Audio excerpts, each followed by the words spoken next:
ఈ ఎంసెట్ లేదా ఎఫ్సెట్‌లో మంచి ర్యాంక్ రాని విద్యార్థులకు బెస్ట్ ఆల్టర్‌నేటివ్ సీఏసీఎంఏ కోర్సులు అడ్మిషన్‌లు జరుగుతున్నవి.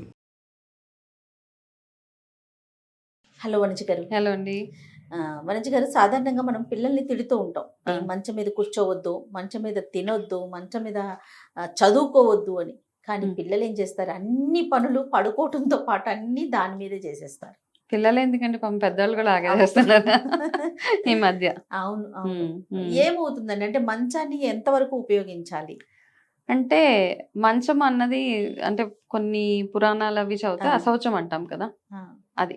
అవును. సో, మనమెళ్లి మంచము పడుకొని లేసాము అంటే అది మనం ఆల్‌మోస్ట్ ఏంటంటే మనం పడుకున్న తర్వాత మన ఆలోచనలు అవన్నీ అక్కడే అన్నమాట.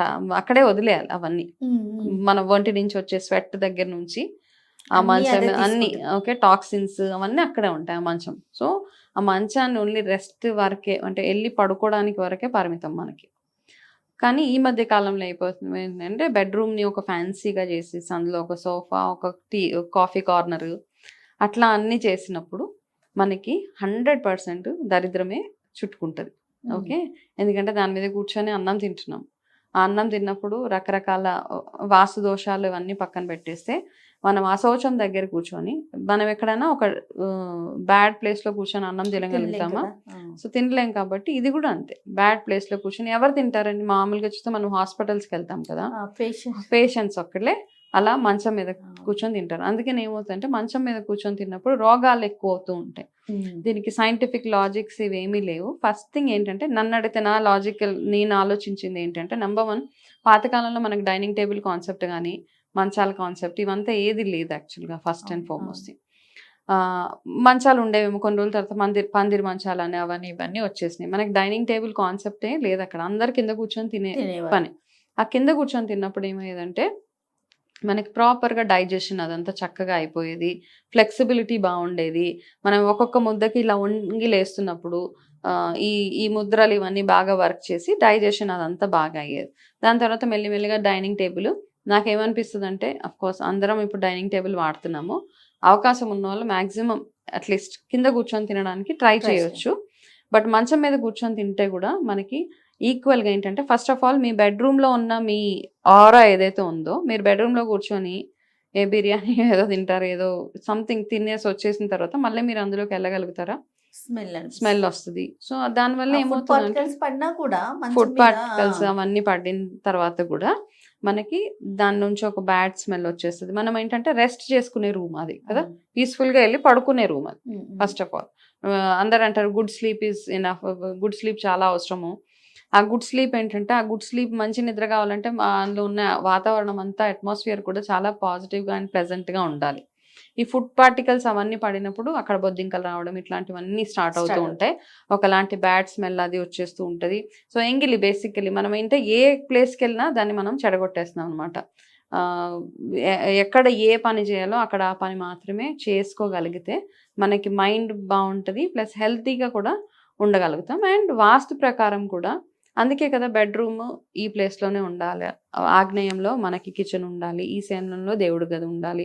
అందుకని ఏ ప్లేస్‌లో ఏ పనులు చేయాలో ఆ ప్లేస్‌లో ఆ పనులు చేస్తూ ఉంటేనే మన ఇల్లు ఎదుగుదల బావుంటది.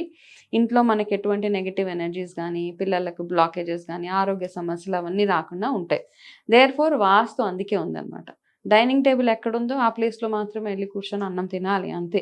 హ్మ్. అట్లా తిన్నప్పుడు ఏంటంటే మనకి డెఫినెట్‌గా అంటే మనము బెడ్‌రూమ్‌లో అన్నాన్ని ఎప్పుడైతే తీసుకెళ్తామో మన అన్నపూర్ణాదేవిని డిస్‌రెస్పెక్ట్ చేస్తున్నట్టే కదా! అవమానించినట్టే అది. ఆ! అమ్మవారిని. ఆ! అదొకటి గుర్తుపెట్టుకోవాలి. యెస్. మన దగ్గరున్న బెస్ట్ కల్చర్ ఏంటి అంటే అన్నం మెతుకుని తొక్కము. ఒక అవును కదా! పేపర్‌ని తొక్కము. అవును. ఇవన్నీ చేయం కదా మనం. కింద అవును. అన్నం పడితే కాళ్ళకి చే దండం పెట్టుకుంటాం. అవును. చేత్తో నుంచి చేసి ఎక్కడో పక్కకేసేస్తాము. ఒకవేళ కింద సడెన్‌గా మన చేతిలోంచి అన్నం జారిపోయినా చక్కగా దాన్ని ఎత్తేసి అవును. మనము ఏ చెట్టు మొదట్లోనో ఎక్కడో ఏసేస్తా ఉంటాం. లేకపోతే కుక్కకో, పిలిచేసి ఏసేస్తా ఉంటాం. సో, ఇప్పుడు అవన్నీ మెల్లిమెల్లిగా మనం ఎక్కడో మైనస్ అయిపోతా, ఎళ్ళిపోతా ఉన్నాయి. మర్చిపోతున్నాం. ఆ అవును. కల్చర్ మర్చిపోతున్నాము. అవన్నీ మర్చిపోతున్నాం. పేపర్‌లు తొక్కేవాళ్ళం గాదు మనం. అవునండి. ఎప్పుడైనా తొక్కేవాళ్ళమా? అసలు ఇప్పుడు తొక్కితే ఇలా దండాలు కార్ పెట్టేసుకునేవారు. సర్వీసింగ్ ఇచ్చి రాంగానే కింద ఇన్ని పేపర్‌లుంటాయి. అవును. మనసుకి కష్టం అనిపిస్తది. అబ్బా! ఇప్పుడు ఇది తొక్కాలా అనిపిస్తది. అవును. అవును. ఎందుకంటే మనం అట్లాంటి వాల్యూస్‌తో పెరిగాం. అట్లాంటి కల్చర్ మనం జూసొచ్చాం. ఈ మధ్య జనరేషన్ పిల్లలకి తెలియట్లేదు అవన్నీ. కాబట్టి ఎవరైతే ఆ కల్చర్, ఆ వాల్యూస్ అవన్నీ చూసారో, అవన్నీ తెలుసో ఇప్పుడున్న పిల్లలకి చెప్పాల్సింది. మనం అన్నాన్ని అన్నపూర్ణ దేవితోటి ఎందుకు పోలుస్తామో, పేపర్స్ అంటే సరస్వతి అమ్మవారు, అన్నిటిని ఒక్కొక్క దేవతకి రిలేట్ చేస్తూ ఉంటాం. అవును. సో మనం ఎప్పుడైతే అన్నాన్ని తీసుకెళ్లి బెడ్రూమ్లో కూర్చొని ఆ శౌచం దగ్గర కూర్చొని తింటే అమ్మవారు అనుగ్రహించదు కాబట్టి మనకి. సో సింపుల్గా మనకి సైంటిఫిక్ రీజన్స్ వాటికి వెళ్ళక్కర్లేదు. కొన్ని విషయాలలో మనం సైంటిఫిక్ రీజన్స్కి వెళ్ళక్కర్లేదు అండి. ఎందుకంటే దీనికి వ్యాలిడేషన్ అక్కర్లా. అంతే మనం కదా. ఆ వాల్యూస్ తోటి, ఆ కల్చర్తో పెరిగాం కాబట్టి, భగవంతుడిని నమ్ముతాం కాబట్టి, మనం ఎట్లా ఉంటే మనకి ఎదుగుదల బాగుంటుంది, ఎట్లా ఉంటే మనము భగవంతుని మర్యాద పూర్వకంగా చూసినట్టు ఉంటుంది. ఇవన్నీ మనం ఆలోచించి కొన్నిటికి వ్యాలిడేషన్స్, రీజన్స్ లేకుండా చేయకూడదు అంటే చేయకూడదని బయటకు వచ్చేయాలి మనం. అవును. అంతే. తర్వాత మనుజ గారు తినటం గురించి మాట్లాడుకున్నాం. దీంతో పాటు చదువుకోవటం కూడా బెడ్ మీదే పిల్లలు చేస్తూ ఉంటారు. హోంవర్క్స్ రాసుకోవటం, అక్కడే కూర్చొని చదువుకోవటం, దాని మీదే ప్రాజెక్ట్ వర్క్స్ చేసుకోవటం. అయితే ఈ మధ్య ఏంటంటే పిల్లలకి చాలా కంఫర్ట్. మనము ఇది ఏమనేవాళ్ళంటే స్ట్రైట్ గా కూర్చో అని చెప్పేవాళ్ళు. వెన్ను స్ట్రైట్ గా పెట్టు, స్పైన్ స్ట్రైట్ పెట్టి కూర్చొని చదువు అనేవాళ్ళు. మనకి చిన్నప్పటి నుంచి అంతే కదా. కానీ ఈ మధ్య ఏంటంటే పిల్లలకి రిలాక్స్ మోడ్ లో వెళ్ళిపోతూ ఉన్నారు. సో నేను ఇందాక ఎలాగైతే చెప్పాను అన్నపూర్ణదేవిని డిస్రెస్పెక్ట్ చేసినట్టు, సేమ్ థింగ్ మనం చదువుని ఎప్పుడైతే మంచానికి ఎక్కిస్తామో ఫస్ట్ ఆఫ్ ఆల్ ఆ చదువు మన బుర్రకెక్కదు. ఫెయిల్యూర్స్, బ్లాకేజెస్ అవన్నీ స్టార్ట్ అవుతాయి. అండ్ సరస్వతి అమ్మవారిని మనం అవమానించినట్టే. కాబట్టి పిల్లలకి ఫస్ట్ ఆఫ్ ఆల్ అంటే మనం ఏంటంటే కంఫర్ట్ జోన్ ఇవ్వాలనే ఆలోచన. ఏసీ ఉంటే పిల్లలకి మంచం ఉండాలి, పరుపు ఉండాలి, దాని మీద కూర్చొని చదవాలా, మెత్తగా కూర్చోాలి. అక్కడ కష్టాన్ని మనము అన్ని విషయాలలో కాంప్రమైజ్ అవ్వకుంటూ వచ్చేస్తున్నామండి. ఇప్పుడు జనరేషన్లో ఏంటంటే అన్ని రకాల కంఫర్ట్స్ ఇస్తాం.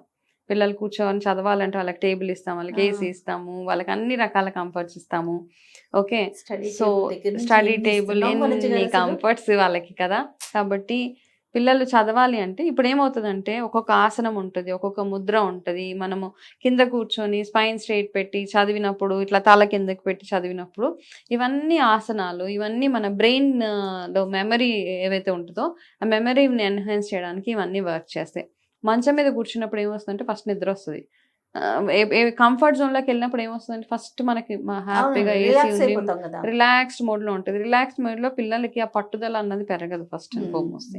కాబట్టి పిల్లల్ని చదివే ఏరియా ఏదైతే ఉందో చక్కగా కిందైనా పర్వాలేదు, కింద అయినా ఒక పీస్ఫుల్ కార్నర్లో టీవీలు ఇవన్నీ చెప్పాలంటే చాలా అండి. ఈ మధ్య మనం చాలా చాలా చేసేసాం. అఫ్ కోర్స్ పిల్లలు ఇంటెలిజెంట్ గానే ఉన్నారు ఈ మధ్య. చదువు కంటే అంటే స్కూల్ స్టడీస్ కంటే కూడా బయట తెలివితేటలు అన్ని చాలా ఎక్కువగా ఉన్నాయి. సో అవి తెలివితేటలు అనుకోకూడదు మనం. సో పిల్లల బ్రెయిన్ షార్ప్ కావాలి. ఈ మధ్య కాలంలో వచ్చే డిప్రెషన్స్ ఇవన్నీ ఎందుకంటే మనం ఫస్ట్ ఈ కంఫర్ట్ జోన్కి అలవాటు చేసేసి పిల్లల్ని ఇప్పుడు ఇట్లా అలవాటు చేసి రేపొద్దున మీరు కింద కూర్చొని చదవండి అంటే చదవరు. కాబట్టి నెక్స్ట్ జనరేషన్స్ ఏవైతే ఉన్నాయో వాళ్ళందరికీ చిన్నగా అనమాట ఇవన్నీ హెల్తీగా కూడా, హెల్త్ పరంగా చూసుకున్నా ఇప్పుడు మనము స్పిరిచువల్గా మాట్లాడుకుంటున్నాం కాబట్టి చిన్నగా డీకోడ్ చేసుకోవడానికి ట్రై చేస్తున్నాం మనం ఎందుకు ఏంటి అనేసి. కాబట్టి హెల్త్ పరంగా చూసుకున్న మైండ్ బాగుండాలి, పిల్లలకి మెమరీ షార్ప్గా ఉండాలన్నా కానీ ఇవన్నీ చాలా యూస్ఫుల్ మనకి. నార్మల్గా చూస్తే మేము బెడ్రూమ్స్ అంటున్నాం, చాలామంది అండి మన పేరెంట్స్ అండి వాళ్ళు ఇంకొకరి బెడ్రూమ్లోకి అడుగు కూడా పెట్టరు అసలు. అవునండి, వాళ్ళు ఓన్లీ హాల్ వరకే పరిమితం. ఎవరైనా ఇంటికి వెళ్తే హాల్లోనే కూర్చుంటారు అంతే. ఒకవేళ బెడ్రూమ్ లోకి వెళ్లాల్సి వస్తే మంచం మీద కూర్చోరు, పక్కన చైర్ వేసుకొని కూర్చుంటారండి. ఇప్పుడు ఈ మధ్య ఆ ఫీల్ కదా మీరు ఫీల్ అవుతారండి. నేను వెళ్ళను ఎవరింటికి వెళ్ళినా మంచం మీద అసలు కూర్చొని, ఎవరింటికి వెళ్ళినా మంచం అంతేనా. మనం అందరం సేమ్ స్కూల్. వేరే చైర్ వేసుకుని పక్కన కూర్చుంటాం కానీ ఎందుకు కూర్చోలేమండి మనం ఎవరన్నా అంతే. మనం అట్లాంటి దాంట్లో పెరిగాం కాబట్టి. ఈవెన్ మన పేరెంట్స్ అయితే బెడ్రూమ్ లో కూడా అడుగు పెట్టారు, వాళ్ళు కూడా అంతే. ఇప్పుడు మా బెడ్రూమ్ లోకి మా పేరెంట్స్ వచ్చినా లోపలికి వాళ్ళు ఒకవేళ వచ్చినా రావాల్సి వచ్చినా చైర్ వేసుకొని కూర్చుంటారు అక్కడ, లేకపోతే నించోనే ఉంటారు. మనం లేవాల్సింది తప్పిస్తే వాళ్ళు అస్సలు కూర్చోమన్నా కూర్చోరు అంతే. అదంతే. అది ఒకటి హైజీన్, ఒకటి మర్యాద, అవతల వాళ్ళకి మనం ఇచ్చే రెస్పెక్ట్, ఒకటి మన హైజీన్ ఫ్యాక్టర్స్ అన్ని కన్సిడర్ చేస్తే ఓకే. అట్లానే ఇప్పుడు మనం నెక్స్ట్ ఎవరైనా పిలవగానే వెళ్ళిపోయి వాళ్ళ మంచం ఎక్కేసి తొక్కేసి అట్లాంటివన్నీ చేయకుండా ఇప్పుడు మా పిల్లలకన్నా చెప్తాం, ఎవరింటికైనా వెళ్తే ఎక్కడ పడితే అక్కడ అట్లా కూర్చోవద్దు, హాల్లో వెళ్ళి కూర్చోండి, ప్రిఫరబుల్ ఏదైనా ఒక చైర్ లాక్కొని కూర్చోండి. ఇవన్నీ మర్యాద పూర్వకంగా చేసే పనులు కాబట్టి చేయవచ్చు అవన్నీ. రైట్ అండి, థ్యాంక్ యూ, నమస్తే అండి.